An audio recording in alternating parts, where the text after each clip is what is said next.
Good morning student. आज का हमारा टॉपिक रहेगा कक्षा 8वीं सामाजिक विज्ञान के नागरिक शास्त्र के अंतर्गत अध्याय 10 सूचना का अधिकार। हमने 9 अध्याय तक का अध्ययन कर लिया है। आज हम चलने वाले हैं अध्याय 10 सूचना का अधिकार।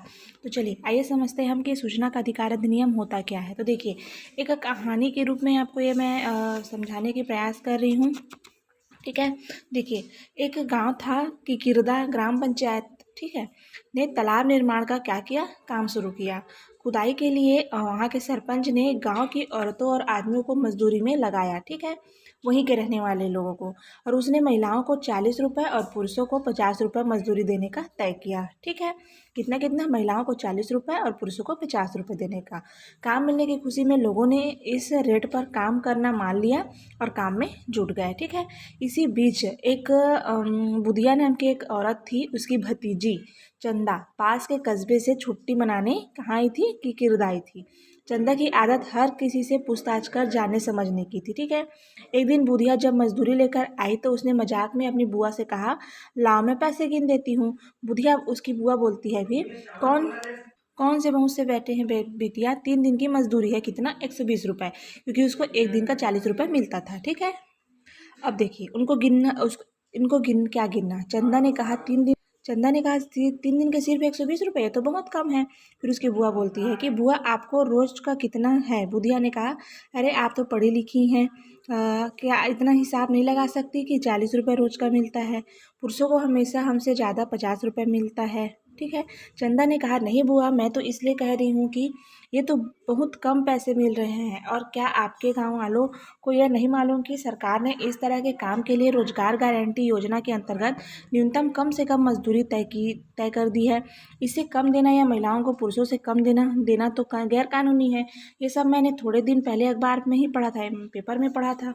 अच्छा, ये बताओ कि मजदूरी लेते समय जब आप मजदूरी भुगतान पंजी में दस्तखत करते हैं तो क्या लिखा रहता है। चंदा ने उनसे अपनी बुआ से पूछा। फिर उसकी बुआ बोलती है कि कुछ सोच कर बोली, ठीक से याद तो नहीं है, परंतु कभी खाली दस्तखत भर लिया जाता है। सरपंच के हिसाब की मजदूरी भुगतान पंजी में जरूर कुछ गड़बड़ी है। किसने कहा, चंदा ने कहा। अगले दिन बुधिया जब मजदूरी के लिए गई तो उसने अपने साथियों को चंदा की बात कही। हबीब बोला, इसका मतलब है कि सरपंच महिलाओं की मजदूरी तो मार ही रहा है, हमको भी पूरे पैसे नहीं दे रहा है। इतना धोखा, अब तो जरूर कुछ करेंगे। फिर भिखू बोलता है, भिखू नाम का लड़का बोलता है, हम क्या करेंगे भैया, हमारा साथ कौन देगा। अरे कानून साथ देगा, और कौन। हाँ, हमको इस सब के लिए किसी से बात करनी पड़ेगी, मगर अभी तो चुप रहो, सरपंच आ रहा है। इसके बाद सब अपने अपने काम में लग गए। अब जब भी सरपंच वहाँ नहीं होता, मजदूर अपनी मजदूरी के पैसों की बात करते।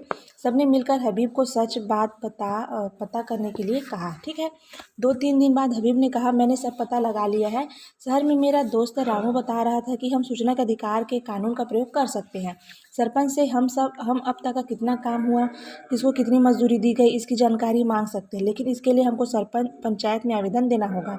सरपंच हिसाब बताएगा। इस पर सबको शंका थी, पर फिर भी सब समूह बनाकर उसके पास गए और अर्जी दे दी है। ठीक है, अब देखिए, सूचना का अधिकार 2005 के अंतर्गत पहला होता है कि लोकतांत्रिक आदर्शों को प्रमुख मानते हुए माना गया कि नागरिक जो सूचना जानकारी चाहते हैं उन्हें अवगत कराना सरकार तथा उनके माध्यमों का कर्तव्य होगा। ठीक है, पारदर्शिता तथा जवाबदेही, नागरिकों के प्रति जन विश्वास तथा जन भागीदारी को प्रोत्साहित किया जा सकेगा। नागरिकों से संबंधित लोकहित के कार्यों के अनावश्यक विलंब दूर हो सकेगा और नागरिकों के प्रति जवाबदेह होने का एहसास हो सकेगा। नागरिकों को भी कानून के दायरे में रहकर शासन या उसके माध्यमों का आकरण परेशान करने से संयम रखना होगा तथा व्यक्तिगत हित से ऊपर उठकर राष्ट्र हित में चिंतन करना होगा। ठीक है, अब देखिए, सूचना का अधिकार प्राप्त करने की प्रक्रिया क्या क्या है। तो देखिए, सूचना का अधिकार अधिनियम 2005 के अंतर्गत जानकारी प्राप्त करने के लिए जिस संस्था या कार्यालय से जानकारी प्राप्त की जानी है उसको लिखित रूप में आवेदन देना होता है।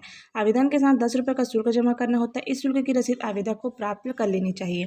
गरीबी रेखा से नीचे रहने वाले व्यक्ति को शुल्क नहीं देना पड़ता।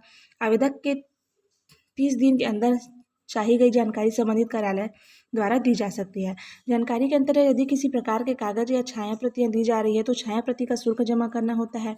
राशि देते समय रसीद प्राप्त कर लेना आवश्यक है। शुल्क का भुगतान चालान द्वारा भी किया जा सकता है। ठीक है, अब 30 दिन के अंदर जानकारी प्राप्त न होने पर यह जानकारी अधूरी, भ्रामक अथवा गलत होने की स्थिति में आवेदनकर्ता उस संस्था या कार्यालय से संबंधित बड़े अधिकारी के पास आवेदन कर सकता है। जानकारी देने वाली संस्था या कार्यालय की गलती सिद्ध होने पर राज्य सूचना और कार्यालय संस्था या कार्यालय से संबंधित व्यक्ति को प्रतिदिन 250 रुपये की दर से अधिकतम 25,000 तक का जुर्माना कर सकता है और जुर्माने से प्राप्त राशि आवेदक को दी जा सकती है। ठीक है, जैसा कि सबको शंका थी कि आवेदन देकर सरपंच भड़क गया।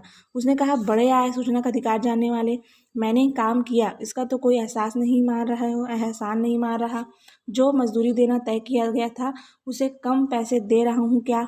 मैं तुम लोगों को कोई हिसाब नहीं बताऊंगा। काम करना है तो करो, नहीं तो मत करो। मजदूर इस बात पर अड़ गए कि हम तो जानकारी लेकर ही रहेंगे। अब इस काम में उन्होंने रामू की मदद ली। रामू ने अपने जनपद पंचायत जयजयपुर के सूचना के अधिकार के प्रभारी अधिकारी से मिलवाया। उसने कहा, यह जानना तुम्हारा अधिकार है, तुम इसके लिए यहाँ आवेदन दे दो, हम कुछ कार्रवाई कर सकेंगे। मजदूरों से आवेदन मिलने के बाद जनपद से सरपंच को नोटिस जारी हुआ। ग्रामीणों ने जो भी जानकारी चाहिए वह उसका हक है, आप 10 दिन के अंदर पूरी जानकारी उनको दें, अन्यथा आप पर कार्यवाही होगी।